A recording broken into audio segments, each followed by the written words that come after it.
My husband said it on a Tuesday. Not on a night filled with shouting. Not after a dramatic fight. Not even with tears in his eyes. Just a quiet Tuesday evening while I was folding laundry. "I've found someone else, I need time apart." The words floated across the room like dust in sunlight, calm, ordinary, almost polite. I remember smoothing one of his shirts, the blue one he wore when he wanted to look serious. The irony didn't escape me. He stood near the kitchen counter, hands in his pockets, staring at the floor like a boy confessing he'd broken a window. "I didn't plan it," he added, "it just happened." Of course it did. I looked at him, really looked at him, and noticed something strange. He wasn't angry. He wasn't conflicted. He was relieved. Relieved that the secret was out. Relieved that he no longer had to pretend. "I need space," he said softly, "to figure things out." Figure things out. After 16 years of marriage. After 2 children. After mortgages, funerals, birthdays, hospital visits, late-night talks, shared dreams. He needed space. I folded the shirt neatly, set it on the pile. Then I looked up and said quietly, "I hope she makes you happy." He blinked. That wasn't the reaction he expected. I saw confusion flicker across his face, maybe even disappointment. He'd prepared himself for tears, accusations, maybe even a scene. He'd rehearsed defenses. Instead, I handed him peace.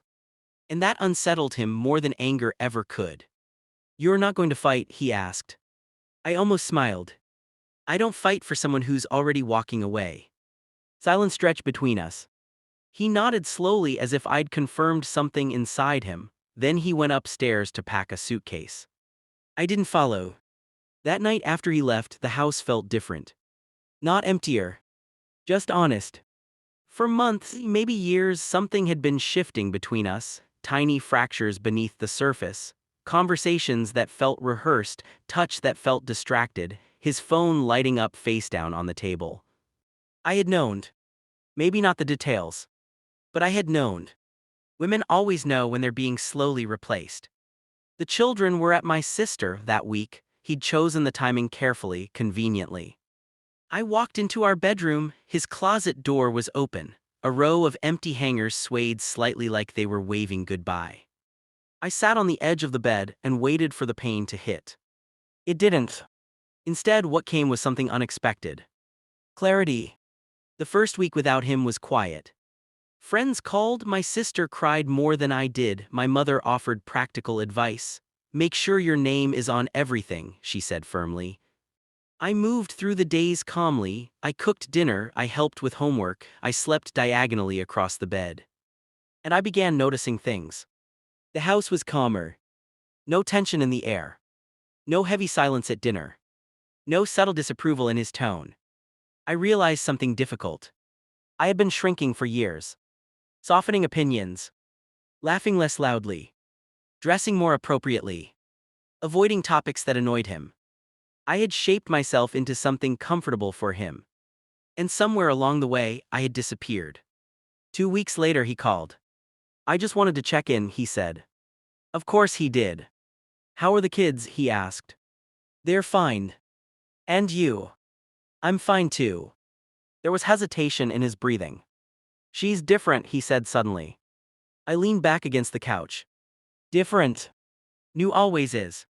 "She's spontaneous," he continued, "exciting." I pictured a woman who hadn't yet seen him grumpy at 6 a.m. Who hadn't watched him ignore dishes for days.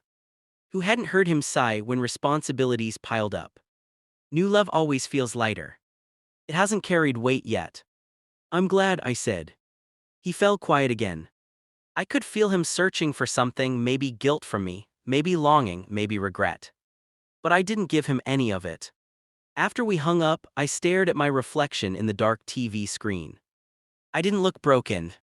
I looked awake. A month passed. Then 2.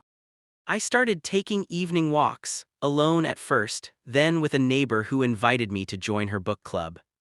I cut my hair shorter. I signed up for a photography class, something I'd wanted to do for years but never had time for. Or maybe never had permission. One afternoon, while reorganizing the garage, I found an old box of my college notebooks. Inside one was a folded page with a list titled, Things I want to do before I'm 40. I had written it at 22. Travel alone. Start a small business. Learn Italian. Run a half marathon. Feel brave. I laughed softly. I had forgotten how ambitious I once was. Marriage had slowly turned my dreams into shared compromises. Now, for the first time in years, the future felt wide again. Uncertain, but wide. 3 months after he left, he showed up at the door. Unannounced. He looked tired. Not devastated, not miserable. Just worn. Can we talk? He asked.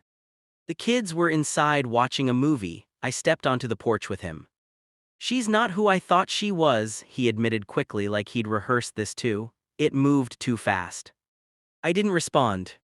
I made a mistake, he said finally. There it was. The sentence he had probably imagined would fix everything. I looked at him, this man I had loved for nearly 2 decades. And I realized something powerful. I wasn't angry. I wasn't even heartbroken anymore. I was free. You didn't make a mistake, I said gently. His brow furrowed. You made a choice. There's a difference. He swallowed. I miss my family. I nodded. But you left it. The porch light flickered on above us, the same porch where he once carried me over the threshold when we bought the house. I thought I needed something more, he whispered. And did you find it? I asked. He didn't answer. Silence is an answer. I folded my arms, not defensively but steadily. I hope you find whatever you're looking for, I said. There it was again. That same calm blessing. Only this time, I meant it in a different way. I hoped he found peace. I hoped he learned something. I hoped he understood what he'd walked away from. But I also hoped he understood something else. I was no longer waiting. You don't want to try again? He asked, almost incredulous. Try again. As if we were restarting a television show. I shook my head slowly. I've already started over. He looked at me like he was seeing me clearly for the first time. And maybe he was. Because I wasn't the woman folding his shirts anymore. I was the woman building her own life. After he left that night, I stood on the porch for a long time. The air felt cool and steady. I thought back to that Tuesday, the laundry, the quiet confession. If someone had told me then that I would feel stronger 3 months later, I wouldn't have believed them. But here I was. Not rescued. Not vindicated. Not triumphant. Just whole. Sometimes the worst sentence you ever hear becomes the door to your best chapter. I've found someone else, I need time apart. What he didn't realize was this. Space doesn't just separate people. It reveals them. He found someone new. And I found myself. And that, in the end, was the better discovery. So when he said he needed space, I replied, I hope. Because hope, when it's for yourself, is not weakness. It's freedom.